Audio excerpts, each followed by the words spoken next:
ഇപ്പോൾ വ്യാജ വോട്ടർമാരെ തിരികെ കയറ്റാനുള്ള പ്രവർത്തനങ്ങൾക്ക് ഇലക്ഷൻ കമ്മീഷൻ തന്നെ കൂട്ടുനിൽക്കുന്നു എന്ന് വസ്തുതകൾ പരിശോധിക്കുമ്പോൾ സംശയം ഉയർന്നു വരികയാണ്.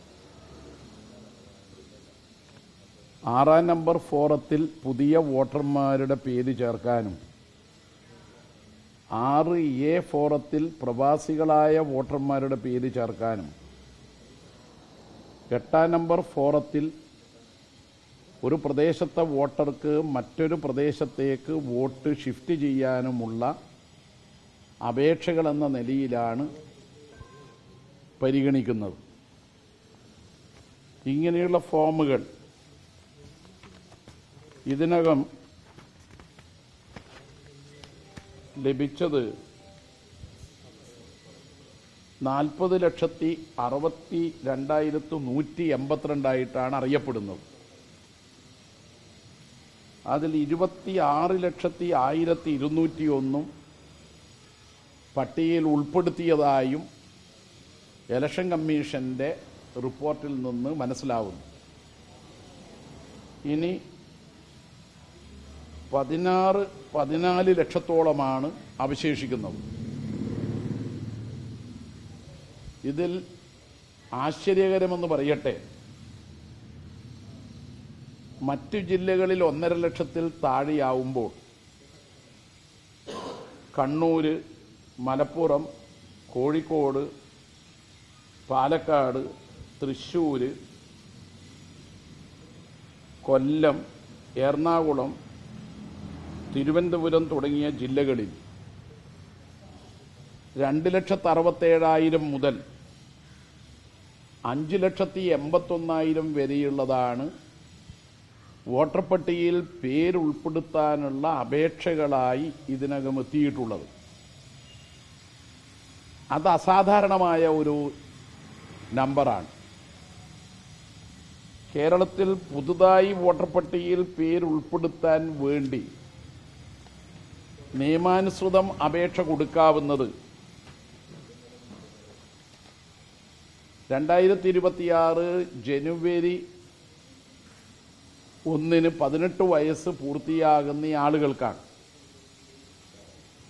1/1/2025-ന് 18 വയസ്സ് പൂർത്തിയാകുന്നവരുടെ പേര് നേരത്തെ തന്നെ പട്ടികയിൽ ഉൾപ്പെടുത്തപ്പെട്ടതാണ്. അത് നോൺ മാപ്പിങ്ങിൽ പെടുന്നവർ വല്ലവരും ഉണ്ടെങ്കിൽ മാത്രമേ അത് ചെയ്യാത്തതുകൊണ്ട് പട്ടികയിൽ നിന്ന് ഉൾപ്പെടുത്താതിരിക്കുകയുള്ളൂ. നോൺ മാപ്പിംഗ് ആയാലും 19,32,000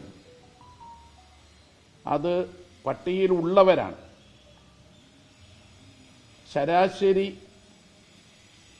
ഒരു വർഷം അഥവാ 18 വയസ്സ് 2026 ജനുവരിയിൽ പൂർത്തിയാകുന്നവരുടെ എണ്ണം കേരളത്തിലെ ബർത്ത് രജിസ്റ്റർ പരിശോധിച്ചാൽ ഒരു 1.5 ലക്ഷമാണ് വരിക.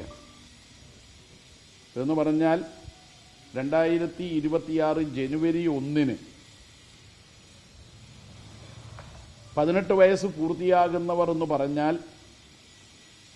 2008 ജനുവരി 1-നോ അതിനു മുമ്പോ ജനിക്കണം.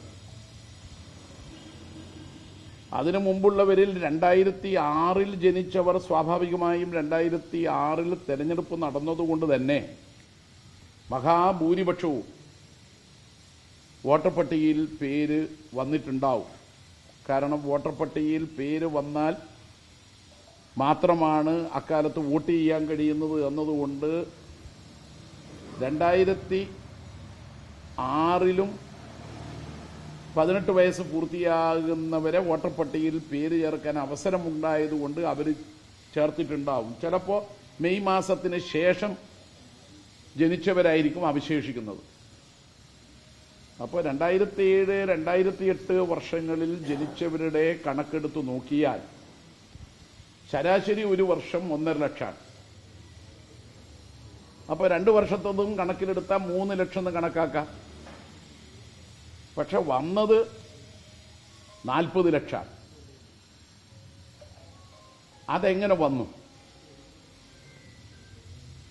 ഷിഫ്റ്റ് ചെയ്യുന്നതായാലും കേരളത്തിൽ നിന്ന് ഒരു മണ്ഡലത്തിൽ നിന്ന് മറ്റൊരു മണ്ഡലത്തിൽ അങ്ങനെ ഷിഫ്റ്റ് ചെയ്യുമ്പോൾ ഷിഫ്റ്റ് ചെയ്യുന്നതിന് മുമ്പ് ഏത് മണ്ഡലത്തിലാണോ വോട്ട് അത് ഒഴിവാവുകയും ചെയ്യും.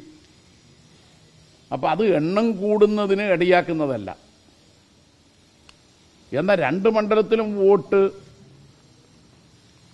ലഭ്യമാക്കാൻ വേണ്ടി തൃശ്ശൂരിൽ മുമ്പ് സുരേഷ് ഗോപി മത്സരിക്കുമ്പോൾ BJPക്കാർ ചെയ്തതുപോലെ ലോക്സഭാ തെരഞ്ഞെടുപ്പിൽ BJPക്കാർ തൃശ്ശൂരിൽ വോട്ട് ചെയ്തു. കോർപ്പറേഷൻ തെരഞ്ഞെടുപ്പിൽ BJPക്കാർ തിരുവനന്തപുരത്ത് വോട്ട് ചെയ്തു.